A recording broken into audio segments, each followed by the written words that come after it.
오늘은 함께 읽은 본문 출애굽기 19장 1절로 6절의 본문을 통해서 우리 살아계신 하나님께서 이스라엘 백성들에게 주신 신의 산 언약이 계시된 말씀입니다.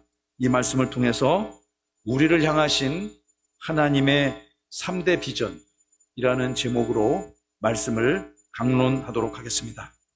오늘 이 시간을 통해서 살아계신 하나님께서 이스라엘을 찾아와 그들을 구원하시고 또 신의 산으로 인도하신 후에 그들에게 말할 수 없는 선물과 은총과 이제까지 430년 동안 그들은 어떤 정체성으로 살았겠습니까? 노예, 종의 정체성으로 살았습니다. 그러나 이제는 더 이상 그것이 아니라는 것입니다. 이제는 애굽 사람들 눈치를 봐가며 섬겼던 이방신들, 노예로서의 모든 정체성 다 버리고 하나님의 자녀로 회복된 그들을 하나님이 축복해 주셨음을 여러분 이 시간 말씀으로 함께 나누며 은혜를 누리시기를 간절히 바랍니다. 오늘 성경을 읽어보시면 하나님께서 그들에게 10가지 재앙과 또 말할 수 없는 인간의 이성과 능력으로 헤아릴 수 없는 광대하신 주님의 능력으로 그들을 애굽을 빠져나와 신의 산으로 가는 여정을 시작하게 하셨고 약 3개월간의 여정을 거쳐서 그들이 이제 드디어 신의 산이 우러러 보이는 신의 광야에 그들이 도착하였노라 라고 증거하고 있습니다. 오늘 우리 본문 19장 1절과 2절 다 함께 우리 같이 읽도록 하겠습니다. 시작. 이스라엘 자손이 애굽 땅을 떠난 지 3개월이 되던 날 그들이 신의 광야에 이르니라. 그들이 르비딤을 떠나 신의 광야에 이르러 그 광야에 장막을 치되 이스라엘이 거기 산 앞에 장막을 치니라. 아멘. 이 말씀에 의하면 여러분 이 본문을 너무 잘 아시지 않습니까? 이스라엘 백성들이 오랜 기간 동안 애굽에서 종살이했습니다. 여러분 여행을 한 일주일 열흘 해도 빨리 집에 가고 싶어지잖아요. 또 다른 사람 집에 가서 며칠만 묵어도 집이 궁금하고 또 눈치 보이고 그러는데 여러분 이들이 이스라엘 백성들이 남의 민족 남의 땅에 가서 무려 400년 넘는 긴 시간 동안 종살이했습니다. 그들이 노동을 제공해도 정상적인 급료를 받기가 어려웠겠죠. 정상적인 인건비는 고사하고 출애굽기 1장과 2장을 보면 그들이 민족 말살적 그런 탄압을 받지 않았습니까? 아들이 나면 그들이 강력한 권력을 장악하고 있지만 이 피지배 노예 민족의 급작스러운 인구 성장에 몹시 당황했습니다.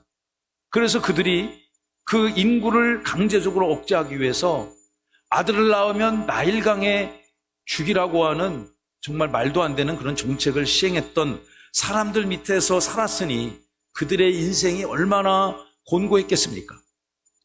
정말 하루를 살아도 자유를 누리며 해방된 주의 백성으로 살아야 되는데 죄와 사망의 권세가 가득한 그 땅에서 그들이 수백 년 동안 살았던 그들에게 하나님께서 그들에게 광명의 빛을 주시고 모세를 통해서 그들을 속량하사 구원 백성으로 삼아 주셨음을 믿으시기 바랍니다. 그리고 긴 3개월의 여정, 제가 준비한 지도 그림이 하나 있습니다. 좀 띄워주십시오. 이 지도를 보시면 이스라엘 백성들이 애굽 땅을 빠져나와서 저기 여러분 보시기에 좌측 상단에 있는 점선이 애굽이죠. 우리 교회가 우리 대전명성교회 중심으로 저 땅에 내년 1월 셋째 주에 귀한 선교사님 가정을 파송하려고 준비하고 있지 않습니까? 여러분 또 생각날 때마다 귀한 가정을 위해서 기도해 주시기 바랍니다. 저곳을 떠나 홍해를 건너 아랫부분에 있는 신의 산에 도착할 때까지 3달이 걸렸다 하는 것입니다. 우리가 19장 본문, 이 전반부의 본문을 쭉 말씀들을 읽어가면 저들이 굉장히 많은 일들을 하나님의 도우심으로 극복하게 되었죠. 홍해가 갈라지고 당대 최강의 애국 군대가 쫓아와서 다시 잡으려고 하는 그 힘을 속에서도 그들에게 벗어날 수 있는 은혜를 주셨고 또 물도 주셨고 또 먹을 것도 주셨고 또 이방 민족과의 전쟁으로부터 그들을 보호하사 그들이 시내산에 당도해 있는 것입니다. 눈을 들어 바라보니 시내산이 보입니다. 그 앞에 광야가 있는데 그 광야를 성경은 신의 광야라고 이야기하고 있고, 여러분 그 광야에 약 200만 정도로 추산되는 수많은 이스라엘 백성들이 텐트를 치고 지금 진을 치고 있는 것입니다. 200만 명이 텐트를 치고 있다? 여러분 엄청난 장관이지 않겠습니까? 200만이 어느 정도 인구입니까? 우리 서울시의 인구의 5분의 1 정도 되는 인구인데, 우리가 서울에 살고 있지 않으니까 좀 감이 안 오죠. 이렇게 얘기하면은 이 인구가 얼마나 많은지 감이 올까요? 대전광역시, 세종시 인구 다 합해도 200만이 안 되는 게 지금 이 양도시의 모습입니다. 그러니 그 사람들이 시내산 광야에 텐트를 다 치고 있는 거예요. 그리고 3개월 동안 많은 여정을 거쳐서 그들이 그곳에 도착해 있는 것입니다. 아마 배도 고프고 쉬고 싶고 온 관절이 다 아프고 발바닥 부러뜨겠죠? 좀 쉬고 싶을 것입니다. 그런 그들에게 하나님께서 말씀을 선포하십니다. 할렐루야. 이 말씀을 선포하며 이제까지 그들의 소유했던 모든 것들을 다 뒤바꿔 놓으신 정말 혁명적 말씀을 그들에게 선포하고 있는 것입니다. 여러분 오늘 이 말씀을 읽고 묵상하면서 하나님이 주신 이스라엘을 축복하기 위해 주신 이 말씀이 이 시대를 살아가는, 이 시간 함께 예배하는 세종명성교회 사랑하는 교우들의 정체성이 되고 힘이 되고 능력이 되시기를 축복합니다. 제가 아까 보여드린 그 시내산에 이스라엘 백성들은 대략 약 1년 조금 모자라는 시간을 체류하게 됩니다. 이 시간 동안 하나님께서는 그 이스라엘 백성들에게 아주 특별한 조치들을 취하십니다. 이 1년의 시간이 절대로 무의미한 시간이 아니었습니다. 이제 막 시내산에 도착한 그들, 우리가 오늘 지금 2024년 8월 11일 예배를 드리며 아름다운 세종명성교회 예배당에서 예배를 드리지만 몸은 이곳에 있지만 여러분의 마음은 우리 함께 이스라엘 백성들과 함께 3500년 전 시내 광야에 가 있기를 원합니다. 그렇게 상상을 하고 이 말씀을 나누었으면 더 은혜가 될 줄로 믿습니다. 여러분 이스라엘 백성들이 약 1년 동안 시내산에 머무르면서 하나님은 그들에게, 저는 이것을 3가지 선물이라고 생각합니다. 어떤 선물을 주셨을까요? 다음 슬라이드를 보시면 시내산 언약을 선물로 주셨습니다. 그리고 십계명을 비롯한 하나님의 말씀을 선물로 주셨습니다. 그리고 성막을, 하나님의 영광이 임재하시는 성막을 선물로 주셨습니다. 시내산 언약을 통해서 우리 오늘 설교의 중심이죠, 하나님의 비전이 담겨져 있습니다. 그리고 십계명을 중심으로 하나님의 말씀이 선포되므로 이제는 더 이상 노예가 아니고 하나님을 예배하는 말씀의 백성으로 살아갈 수 있도록 말씀이라는 특별한 선물을 주셨습니다. 성막은 무엇입니까? 영광의 살아계신 하나님이 그들 가운데 임재하는 곳이 바로 성막 아니겠습니까? 여러분 이 3가지는 너무너무 귀한 것입니다. 제가 이 교회를 짓는 과정을 오랜 교간 지켜볼 기회가 있었는데, 이 교회도 막 덮어놓고 그냥 막 짓는 것이 아니고 철저히 계획하고 설계하고 그것을 세종시에다가 다 심의를 받고 약속한 대로 설계한 대로 시공을 하더군요. 하나님께서 이제까지 애굽 땅에서 애굽의 수많은 이방 잡신들을 섬겼던 그들에게 이제는 나 여호와 하나님이 영광 가운데 함께할 그 성막의 설계도를 주시고 그 성막을 건설할 물질도 주시고 엔지니어 같은 일꾼들도 보내주셨음을 여러분 우리 성경을 통해서 확인할 수 있습니다. 다시 그 슬라이드를 보여주시면, 사랑하는 교회 여러분, 하나님의 사랑하는 말씀의 비전이, 또 영광의 비전이 우리 가운데 있기를 축복하고 축원합니다. 시내산에서 그들에게 주셨던 이 3가지 선물, 우리 다 함께 하나씩 읽어봅시다. 첫째, 비전. 둘째, 율법. 셋째, 성막. 여러분, 비전과 말씀, 하나님의 영광이 여러분 가운데 허락된 것입니다.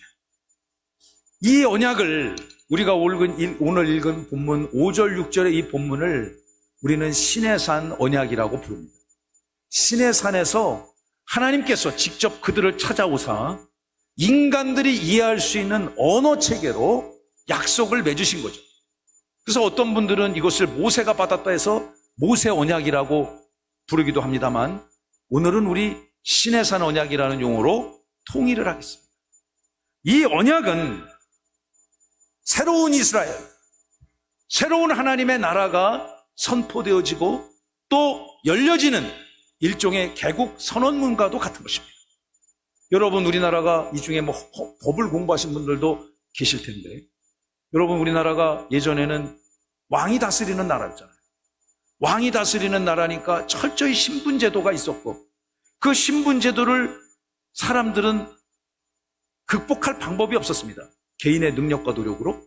그러나 이제는 국민이 주인되는 민주공화국으로서 국민의 대표를 국민의 주권으로 선출하고, 누구나 다 신분과 그런 제약 없이 다 마음껏 일하고 공부하고 사회를 위해 헌신할 수 있는 그런 나라가 생긴 것 아니겠습니까? 그런 정신이 법조문에 담겨 있잖아요. 오늘 우리가 읽은 본문 신의 산 언약이 바로 이스라엘 백성들에게 이제는 더 이상 애굽의 종들이 아니다, 너희들은 하나님의 백성이고 거룩한 제사장 나라로 이 땅을 살아가고 하나님이 약속한 언약의 땅을 향해서 나아가야 됨을 선포하고 있는 것이죠. 일종의 하나님 나라 개국 연설과도 같은 귀한 말씀입니다. 여러분, 우리 가장 핵심적인 본문입니다. 5절과 6절의 본문을 연이어서 함께 읽도록 하겠습니다. 집중해서 같이 한번 읽어봅시다. 시작. 세계가 다 내게 속하였나니 너희가 내 말을 잘 듣고 내 언약을 지키면 너희는 모든 민족 중에서 내 소유가 되겠고, 너희가 내게 대하여 제사장 나라가 되며 거룩한 백성이 되리라. 너는 이 말을 이스라엘 자손에게 전할지니라. 아멘. 이 선언에 담겨 있는 하나님의 첫 번째 꿈, 비전, 소망, 계획이 있습니다. 첫 번째 비전, 제1비전, 다 함께 하나님의 소유. 슬라이드 좀 열어주세요. 얼른. 자, 제1비전 시작. 하나님의 소유. 5절에 담겨 있습니다. 우리 5절을 다시 한번 읽어봅시다. 시작. 세계가 다 내게 속하였나니 너희가 내 말을 잘 듣고 내 언약을 지키면 너희는 모든 민족 중에서 내 소유가 되겠고. 할렐루야. 사랑하는 교회 여러분, 여러분에 대한 소유권이 누가 있습니까? 누구에게 여러분의 소유권이 있습니까? 어떤 가수는 내 인생은 나의 것이라고 노래하지 않았습니까? 그러나 이 시간 하나님을 예배하는 저와 여러분 인생의 진정한 소유권, 만군의 우리 주 하나님 아버지께서 여러분의 소유권을 갖고 계심을 믿으시기 바랍니다. 여러분, 이 선언이 그저 우리는 지금 이 말씀을 읽으면 그런가 보다 하겠지만, 이스라엘 민족이 430년 종살이를 종식하고 3개월 그 엑소도스 탈출 여정을 거치며 신의 산에 도착했는데 첫 메시지가 이제는 너희들은 내 거야 라고 하나님이 그들에게 선포하고 있는 것입니다. 그렇다면 이제까지는 그들에 대한 소유권이 누구에게 있었을까요? 이스라엘 백성들의 소유권은 누구에게 있었을까요? 바로 바로에게 있었습니다. 애굽의 통치자, 태양신의 아들이라고 불리는 인간이지만 신적 대우를 받았던 절대 권력자 바로에게 그들의 소유권이 있었습니다. 그래서 죽이고 살리고도 마음대로 결정할 수 있었어요. 그러자 그 어려운 시대 그들의 애통함을 주께서 긍휼히 여기시고 모세를 통해서 그들을 구원하여 주신 것 아니겠습니까? 그래서 모세가 그 애굽의 바로에게 하나님의 파송을 받고 나가서 내 백성을 보내라. Let my people go. 여러분, 그 유명한 애니메이션 영화 있잖아요. 거기 보면 Let my people go. 내 백성을 보내라고 외치지 않습니까? 보냅니까? 안 보냅니까? 제가 바로라도 바로가 옳다는 것이 아닙니다. 옳다는 것이 아니라 제가 바로라도 안 보낼 것 같습니다. 바로가 안 보내잖아요. 그래서 10가지 재앙을 다 경험하고 망할 대로 망한 후에야 하나님의 권위를 인정하고 억지로 보내지 않습니까? 왜 안 보낼까요? 여러분 아까 말씀드렸다시피 200만 명이 제공하는 노동력을 생각해 보세요. 200만 명이 평상시에는 노동을 제공하고요. 전쟁 시에는 그들을 군대로 내보내서 군인으로 만들 수 있는 병력이 되지 않습니까? 보내겠습니까? 안 보내겠습니까? 안 보내죠. 안 보내는 게 이해는 돼. 옳은 건 아닙니다. 저도 이 교회 짓는 현장을 바라보니까 정말 일하는 분들, 기술자들 한 분, 두 분, 그것이 엄청난 차이가 있더라고요. 200만이 제공하는 노동력을 바로가 포기할 수가 있습니까? 그게 재산인데? 이스라엘 백성들의 모든 생명의 재산권은 바로에게 있었습니다. 얼마나 불쌍합니까? 그런데 시내산에 도착한 그들에게 이제 너희들의 소유권이 바뀌었다. 이제 너희들은 더 이상 바로, 미련한 바로, 인간 권력자 바로의 소유가 아니고 나 구원자, 창조자, 축복의 전능자가 되시는 여호와 하나님의 소유이노라 라고 주님이 선포하고 있는 것입니다. 여러분, 우리 지금 마음은 그곳에 가 있어야 돼요. 여러분 그 말씀을 들었을 때 여러분 어떻겠습니까? 믿겨지겠습니까? 막 가슴이 벅차오르는 사람도 있었겠죠. 환희의 찬가를 부르는 이들도 있었을 것입니다. 그러나 많은 분들은 아직 반신반의하고 있을지도 모르겠습니다. 하나님이 이 시대를 살아가는 저와 여러분들에게 여러분의 영혼과 삶과 모든 소유권의 주권이 있음을 선언하고 있습니다. 여러분 인생 여러분의 것 아닙니다. 구원받은 하나님의 백성들의 영적인 소유권은 살아계신 하나님의 것임을 믿으시기 바랍니다. 그러니까 여러분의 주인된 그 하나님을 이 시간 아름답고 경건하고 귀하게 예배하면서 그분이 주시는 은혜의 복을 풍성히 누리시는 금쪽과 같이 귀한 삶 영유하시기를 살아계신 주님의 이름으로 축복합니다. 여러분, 우리 6절의 상반절을 통해서 하나님의 이스라엘 백성들을 향한 두 번째 비전을 살펴봐야 될 것입니다. 제2비전, 제사장 나라. 시작. 제사장 나라. 제사장 나라입니다.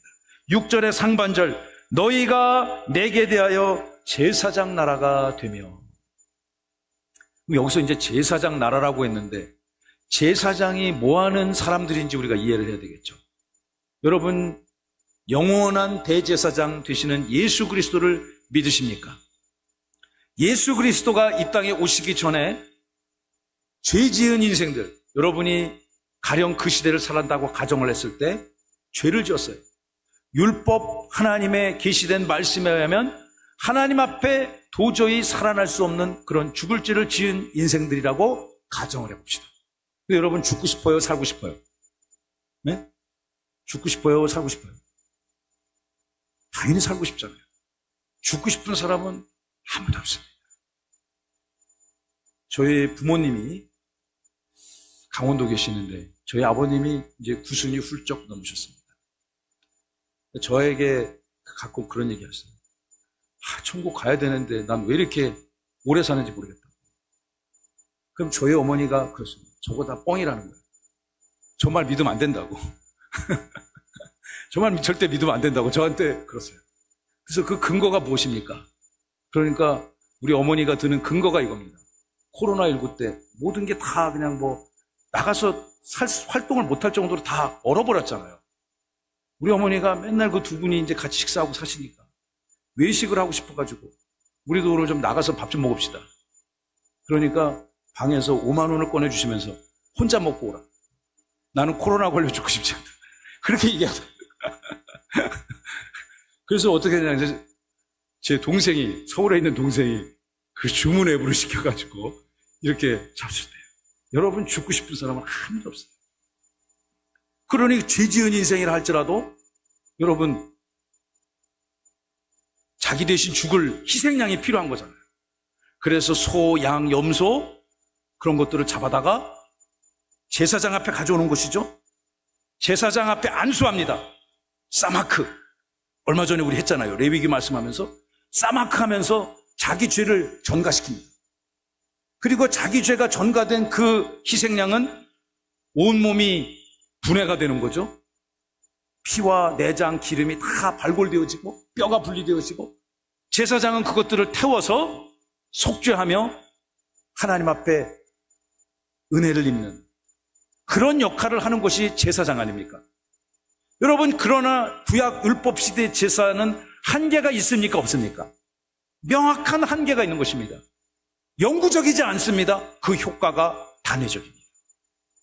그래서 그런 제사들은 한계가 있지만 구약 율법 시대의 그 제사장들은 어떤 역할을 했는가? 죄가 없으신 하나님과 죄가 있는 인간 사이를 속죄하고 중보해주는 교량, 다리 역할을 한 귀한 분들입니다. 그래서 성경에 보시면 아무에게나 제사장의 직분을 하나님이 맡기지 않았습니다. 그런데 노예 생활 400년 한 그 비참한 민족들에게 앞으로 너희들은 애굽의 수백 수천 가지의 이방신들을 절하지 말 것이며 이제는 나 여호와 하나님 앞에 영광을 올려드리는 그런 제사장의 사명을 감당하라고 이야기하는 것입니다. 그들은 지금 배고프고 발도 아프고 하겠지만 여러분, 이제는 노예의 모든 정체성을 버리고 하나님과 인간 사회를 중보하는 그 역할을 감당하라고 선언하고 있는 것입니다. 이게 너무 놀라운 선언 아닙니까? 이 시대를 살아가는 우리들에게, 여러분들에게 하나님의 소유요 제사장 나라의 사명을 하나님이 우리에게 비전으로 주셨다는 것 믿으시기를 바랍니다. 그 은혜가 우리 가운데 있기를 바랍니다. 이번 한 주 동안 여러분 각자의 삶의 현장에서, 가정에서, 학교에서, 생업의 현장에서, 사업장에서, 교회에서 여러분의 인생을 영유할 때 하나님께서 주시는 이 위대한 말씀의 비전들을 여러분 가슴에 품으시고 살아가시기를 간절히 바랍니다. 하나님께서 주신 이스라엘 백성들을 향한 세 번째 비전입니다. 6절의 하반절을 통해서 제3비전을 우리는 헤아릴 수 있습니다. 다 함께 읽어봅시다. 시작. 거룩한 백성. 거룩한 백성입니다. 6절 후반부를 보시면 너희가 내게 대하여 거룩한 백성이 되리라. 여러분 거룩하십니까? 우리 옆에 분 보고 이렇게 거룩하십니까? 여러분 거룩한 삶 사시기를 간절히 바랍니다. 그런데 여러분 인간이 인간에게 거룩하다 말하지 않죠? 왜냐하면 이 거룩이라는 말에 담겨있는 심오한 뜻 때문에 그렇습니다. 거룩은 무슨 뜻인가? 죄가 없다는 뜻입니다. 다 함께 죄가 없다. 죄가 없다. 더 명확하게 말하면 죄가 구별되어 있다는 것입니다. 죄가 분리되어 있다는 것입니다. 우리는 비록 구원받은 백성이지만 이 땅에서의 삶을 살며 우리가 천국 백성의 의는 누리지만 우리가 죄가 없다 말할 수 없잖아요. 그렇죠? 마음에 미움이 있고 시기도 있고 질투도 있습니다. 그러나 하나님은 그런 것들이 1점도 1획도 없다는 것이 성경의 진리이고 기독교 사상의 핵심임을 사랑하는 교회 여러분 믿으시기 바랍니다. 여러분 이 거룩이라는 히브리어가 카도시라고 그래요. 다 함께 카도시. 카도시 거룩하다는 뜻입니다. 그러니까 인간은 거룩하지 않습니다. 에덴에서 하나님과 함께 동거하던 아담과 하와에게 죄가 들어가니까 죄와는 완전히 구별된 카도시한 하나님과 함께 동거할 수가 근본적으로 없었던 거죠. 그래서 그들은 에덴을 나올 수밖에 없었던 것입니다. 그러나 다시 그 에덴으로 돌아갈 수 있는 길을 만들어 주셨죠. 그 길이 바로 영원한 대제사장 되시는 예수 그리스도 앞에 인생이 회복되어져야만 하는 것입니다. 거룩한 분은 오직 하나님 한 분 외에는 없습니다. 그런데 비록 연약한 우리 인생들을 향해서 살아계신 하나님은 당신의 속성인 하나님의 가장 강력한 속성인 거룩을 요구하고 계신다는 거죠. 아까 우리 읽은 본문에 보시면 너희가 내게 대하여 거룩한 백성이 되어야 한다는 것입니다.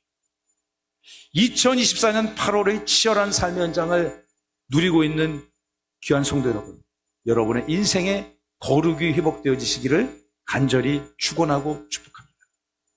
우리 레위기서 11장 44절의 본문을 우리 목소리 맞춰서 같이 읽어봅시다. 시작. 나는 여호와 너희의 하나님이라. 내가 거룩하니 너희도 몸을 구별하여 거룩하게 하고. 나는 너희를 구원한 여호와 하나님이니 내가 거룩하기 때문에 너희도 거룩하라. 할렐루야. 여러분, 이 말씀이 3500년 전 시내 광야에 지금 진치고 있는 이스라엘 백성들에게만 적용되는 말씀 아닙니다. 이 시간 함께 예배하는 여러분들에게도 이 말씀, 여러분의 영혼과 생각과 심령이 또 여러분의 육신과 몸이 경건하여 거룩한 은혜의 백성 되시기를 간절히 바랍니다. 여러분, 히브리서가 좀 읽기가 어렵지만 히브리서의 가장 핵심적 사상이 무엇입니까? 나 여호와 하나님이 거룩하니 하나님의 구원받은 백성들 너희도 함께 거룩하라는 것입니다. 거룩해야 우리는 하나님의 나라 갈 수 있는 거예요. 인간은 거룩해질 수 없습니다. 그래서 우리는 영원한 대제사장 되시는 예수의 능력으로 거룩함을 힘입는 것 아니겠습니까? 오늘 우리 신해산 언약 5절 6절을 통해서 하나님이 우리 인생을 향한 세 가지 원대한 비전을 함께 나누었습니다. 마지막 슬라이드를 좀 띄워주십시오. 우리는 하나님의 소유이며 제사장 나라이며 거룩한 백성임을 여러분 믿으십니까?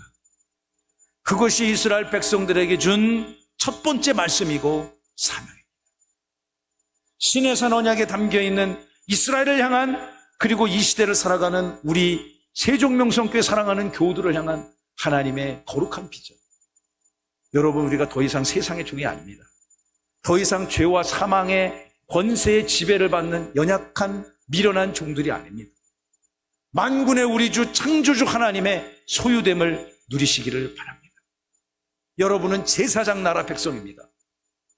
인생을 막 살면 안 됩니다.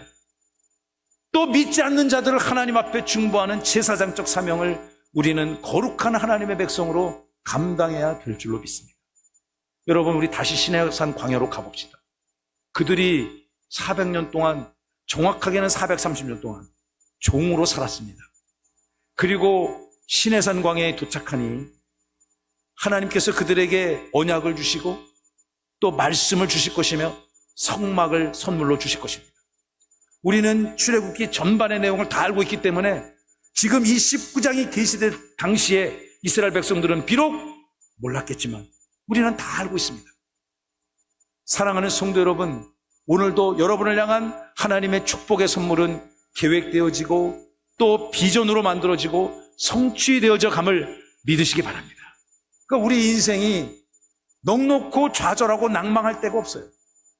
우리는 이 하나님을 찬송하고 경배하며 이 땅의 제사장적 사명을 여러분의 가문을 통해서 우리 함께 섬겨가는 주의 몸된 교회를 통해서 이루어가야 될 줄로 믿습니다. 근데 여러분, 냉정하게 현실을 한번 바라봅시다. 그들은 지금 정치적 신분이 무엇입니까?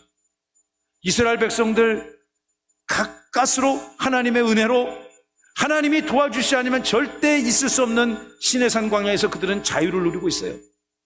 그리고 그들의 조상에게 주시기로 한 약속의 땅으로 어딘지 모르지만 가려고 하고 있습니다. 그런데 가려고 하는 그 땅에 텅 빈 무주공산이 아니라 이미 뿌리 깊고 수백 년 동안 자리 잡고 있었던 터줏대감들이 있지 않습니까? 가나안 칠족들이 있고 또 거인 족속이 살고 있다는 것을 얼마 전 우리 신명기 말씀을 통해서 함께 나눴습니다. 그들이 보기에는 어떨까요? 여러분, 200만 명이 막 움직여 본다고 생각해 보세요. 우리 땅 내놓으라 그러면서 200만 명이 막 돌아다닌다고 생각해 보세요. 이 땅 한반도에 정체를 알 수 없는 어떤 민족들이 찾아와가지고 200만 명이 막 세종 갔다 대전 갔다 막 청주 갔다 서울로 가야 된다고 막 그런다고 생각해 보세요. 거기 있는 사람들 얼마나 심란하겠어요. 그리고 그들의 정치적 신분 무엇입니까? 난민들입니다. 난민. 갈 바 알지 못하고 나라도 주권도 또 국가도 가야 될 곳도 정해지지 않고 그런 난민들이에요. 영어로 얘기하면 보트 피플들 아닙니까? 물론 이들이 보트 타고 난민을 하고 있는 건 아니지만 광야를 유랑하고 있지만 그들의 정치적 신분은 난민이에요. 누가 뭐라고 좋게 얘기해도 난민들입니다. 이번에 올림픽을 보니까 난민의 자격으로 올림픽에 참여해서 메달을 딴 선수가 있다는 것을 제가 어제 어떤 뉴스를 보다가 알게 됐습니다. 여러분, 난민이 얼마나 안타깝고 불행합니까? 그러나 이스라엘 백성들에게 그들은 더 이상 난민이 아니에요. 하나님의 백성이요. 하나님의 거룩한 백성이요. 제사장 나라의 백성이 된다는 것을 주님은 선포하고 있는 것입니다. 여러분, 이 정체성이 여러분의 정체성입니다. 하나님은 여러분을 칭찬하십니다. 격려하십니다. 구원해 주셨습니다. 이러한 세 가지 하나님의 비전을 가슴에 품고 여러분의 삶으로 실천하며 이 땅에서의 삶을 승리하기를 원하고 계십니다. 하나님은 한번 작정하신 일을 절대로 포기하지 않으십니다. 이스라엘을 향한 그 계획을 포기하지 않으시며 이 시대를 회복시키기를 원하시는 세종명성교회를 향한 비전도, 이 시간 예배하는 여러분들의 삶을 향한 비전도 절대 포기하지 않으십니다.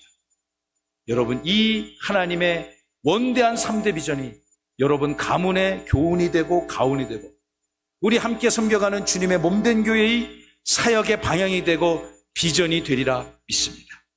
이번 한 주간에도 이 마지막 여름을 이 말씀해 주시는 풍성한 은혜로 강건하게 승리하여 주 앞에 영광 올려드리는 복된 성도들 다 되시기를 살아계신 주님의 이름으로 축복하고 축원합니다.